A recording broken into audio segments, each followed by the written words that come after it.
All right, in this video, we're going to be talking about forms. Now, a lot of you have filled out forms online. Sometimes you don't even think it's a form you're filling out.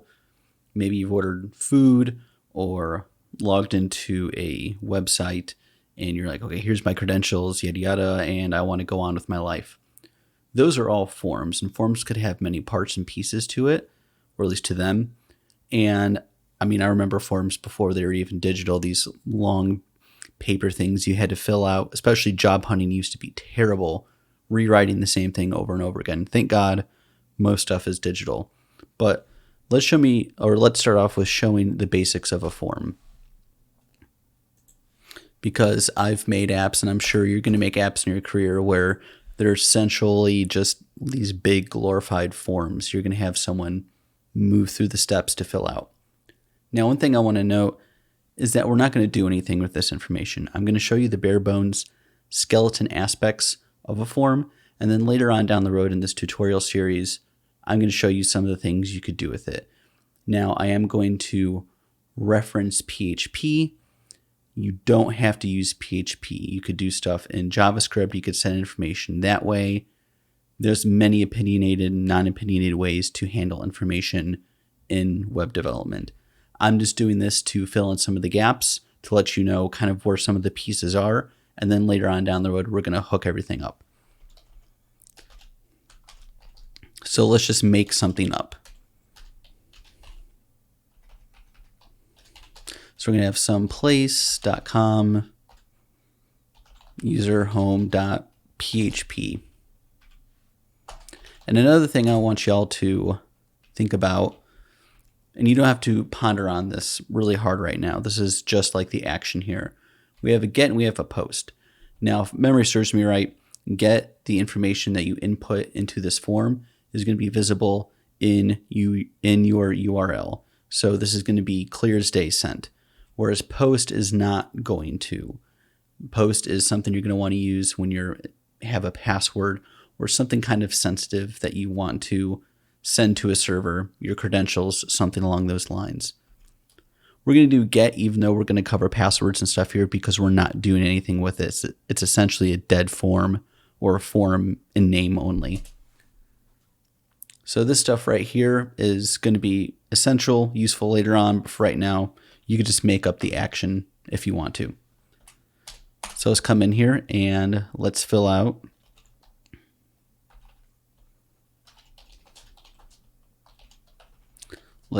fill out restaurant survey. I've worked in a lot of restaurants, so those are going to be a lot of my go-to examples.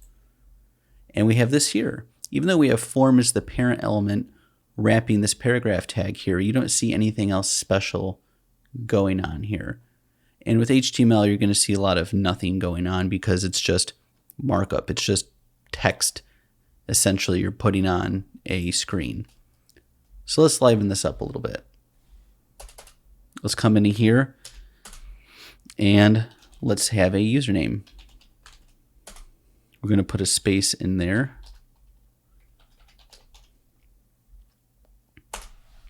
And we have input. This type is text, which is correct. It's autofilling it correctly for us using IntelliSense. If you're typing it out the long-winded way, that's fine too. The name is going to be username, and you can make up whatever you want to, but it's important to name how your information is being stored in an intelligent manner. This visually to the user is going to denote that their username is going there. And when you capture this information, when you go to someplace.com or however you're handling it, you're going to want most likely this to reflect the name of what the user is actually seeing. You don't want your variables and information to be a giant guessing game. Then we have a size, and then we have a max length. I'm going to fill those out in just a moment. So now we see this here. So what if we typed in 3 here, and let's just put in 15 here? How does this change stuff? Oh, that's interesting. So you can see that it shortens it here. So username is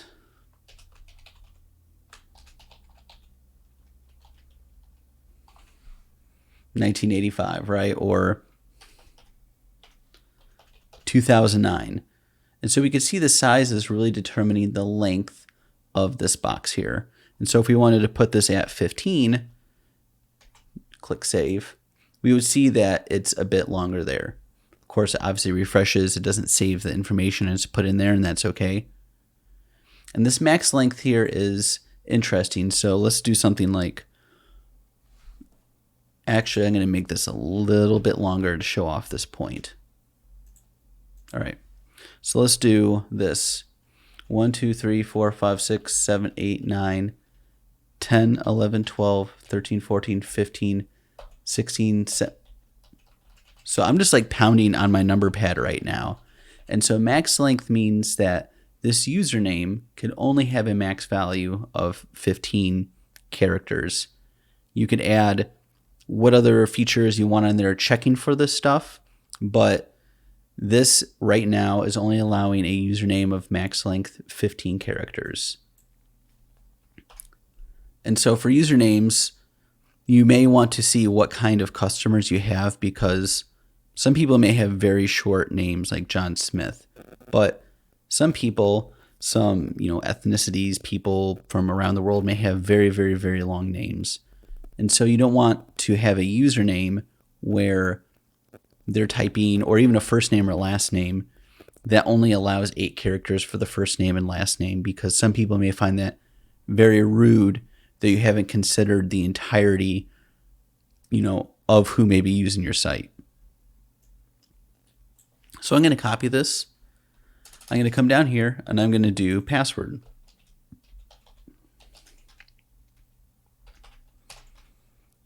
And so all I have to come in here do is write in password. I'm going to change this to password so we could appropriately catch that.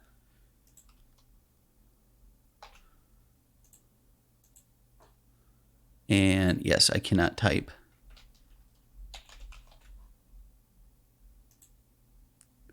All right.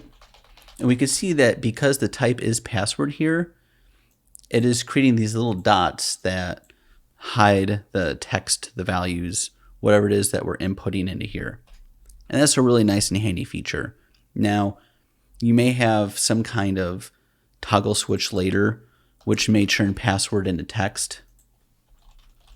Actually, I need to refresh this. Secret.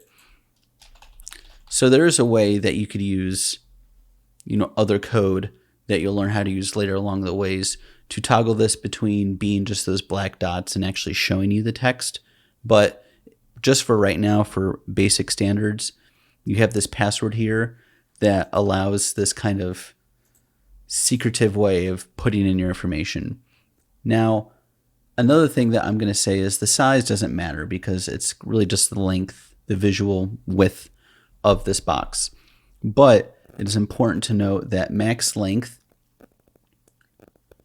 you kind of want to allow your users to type whatever they want into there. And a reason for that is if a hacker was to look at this and see, size 6 or something, they may be able to calculate how long it may take to crack a given password, and then they may look at you as a target. If you're a financial business, you do insurance or whatever, it may be worth the time learning how to crack user passwords.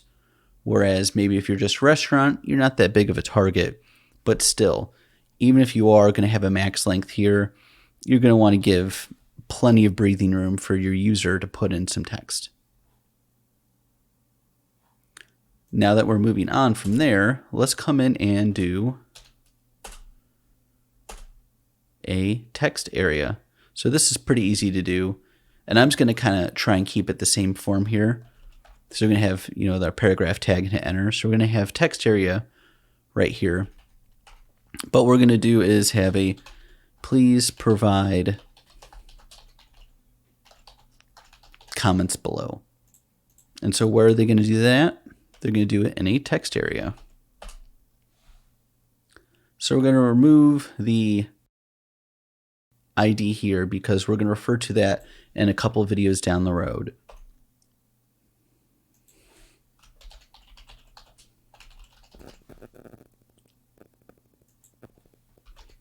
We're going to give this name comments because we do want a common sense name for when we do grab that value in the future. It's just good practice to have.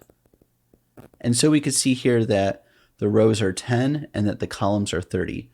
You're going to want to know that these rows and columns you're going to want to control with CSS. And once you learn that, we get to that point, look at, will have this stuff caked in, built in, and that's okay.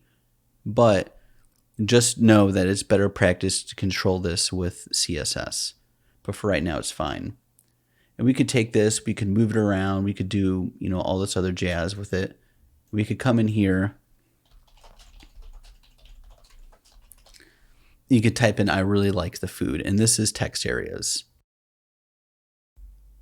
In this section here, we're going to be looking at radio buttons. And radio buttons are a nice way of giving a bunch of choices and allowing the user to select only one of those choices. And so let's start this off by saying select business location below. And you're going to start seeing that a lot of these are the same style of input. It's just you're changing what the value is here. So let's remove ID. We're going to talk about that later down the road. So we have an input, we have a type, which is radio, and we have a name, which is location. And the value for this is going to be, let's just give this Chicago.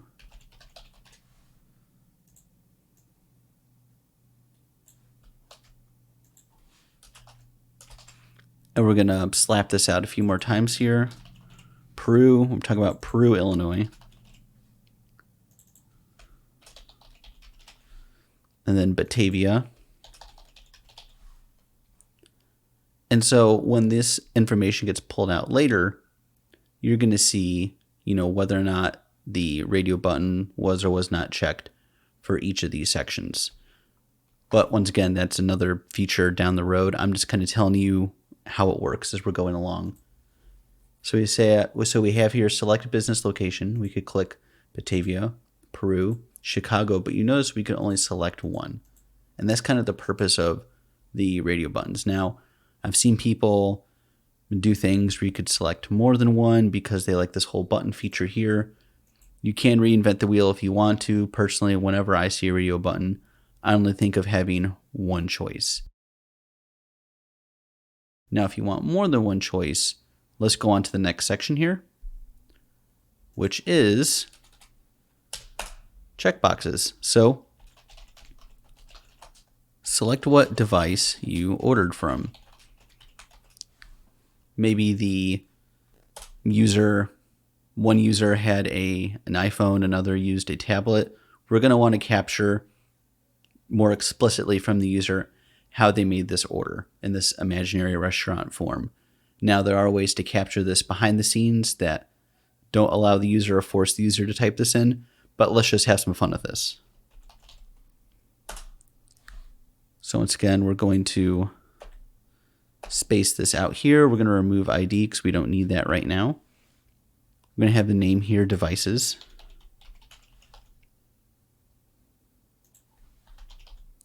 Size. And if we want to be able to select multiple things from this list, we could type in multiple here. Now, since you can only really make an order from like one device at a time, we're going to remove this. But say you had another list that maybe it was toppings or I can't even think of it now, but some kind of multiple things that you want them to select more than one item from, you could just keep multiple equals multiple here and it'll be fine. Otherwise, it's just going to default to just one. So we're going to come down here and we're going to use option, or not opt group, option. And let's do mobile for representing a mobile phone.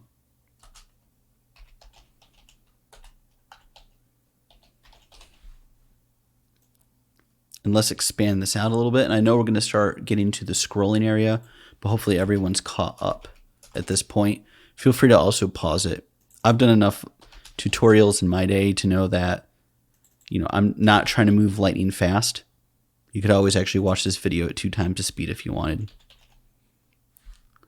That's not quite what I wanted. There we go, tablet.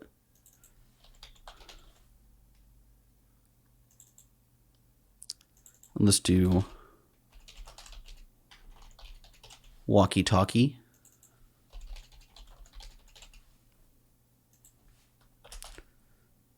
And this last one down here is smoke signals.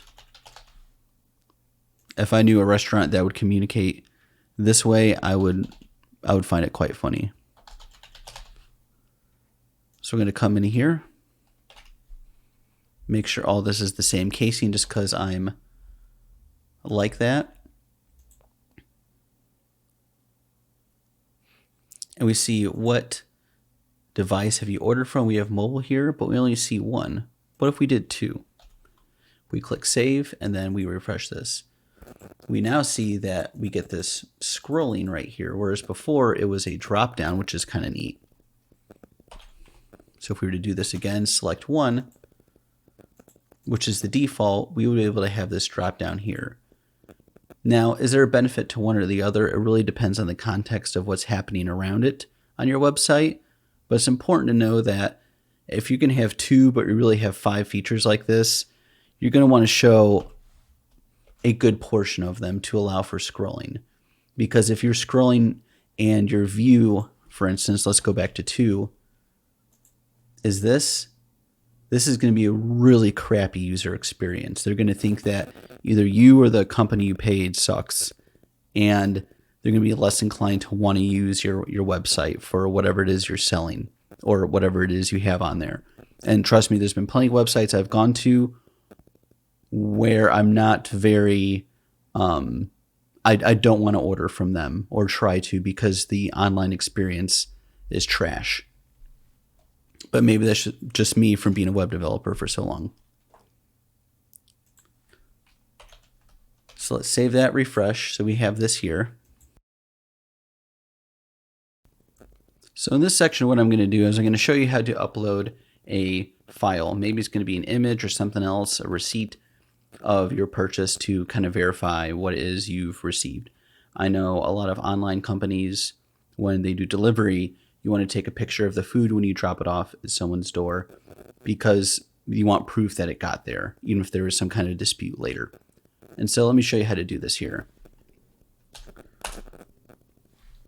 And so we're going to have upload a picture of your food item. We're going to come into here and we're going to do input. And the type is going to be a file. We're going to name this food pick. And as you can see, I already was testing this out because I wanted to see what directory open it up inside of. And so I'm not going to click this, but this will open whatever directory is chosen. And as your user clicks on this button here, they'll be able to navigate towards wherever the photo of whatever it is they wanted to upload will be. And then it'll be stored and saved in the browser here and be able to be used for uploading momentarily. And so another thing that you could do for your user, which will help them out, is get the date for them. But in this case, I want to show you that you can ask for it directly here.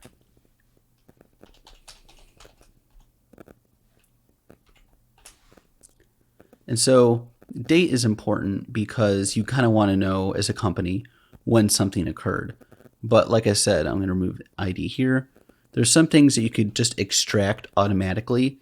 Say when you hit the upload button or submit button, you could have something in the background on your end or on the server's end, which is just a giant computer that's going to capture this information, timestamp it. But we're going to show you how to do it the long-winded way here.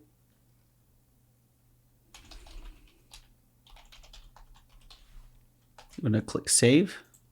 I'm going to scroll down here and we're going to see we get this fancy schmancy little calendar here. And depending upon your operating system, it may render differently, but this is how you get your user input for a date. Lastly here, how do you take this information and send it? This is kind of what we've all been building up to. Click to submit. We're going to have input. I cannot type on this.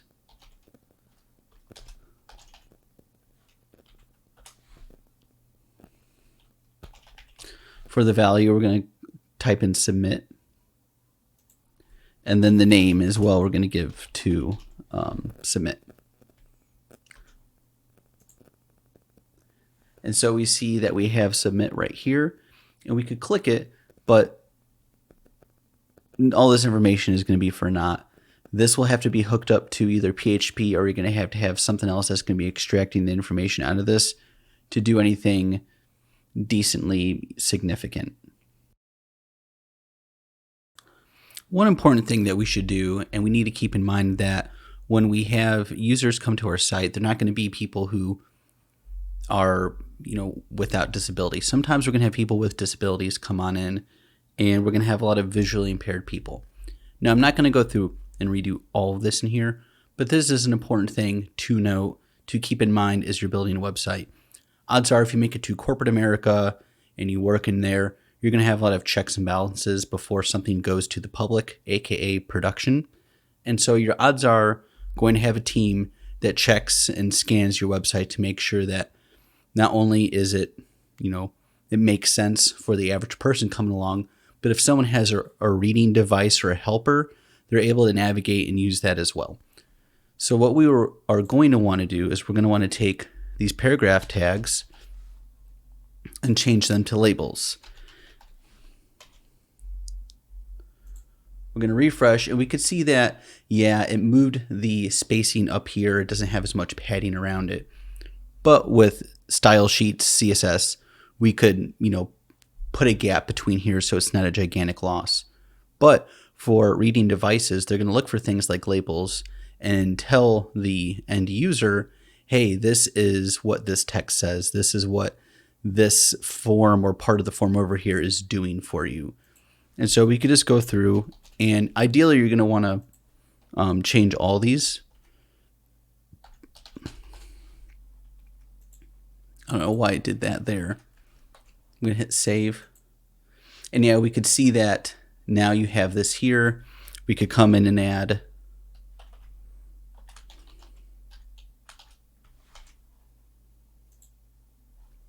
this break element here to give some spacing here. But how do we do it if we were to have something with the radio buttons, for example?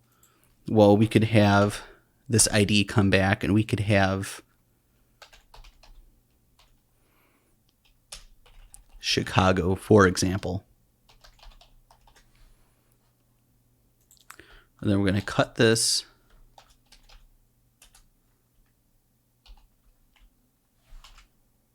But then we could come in here and type something called for.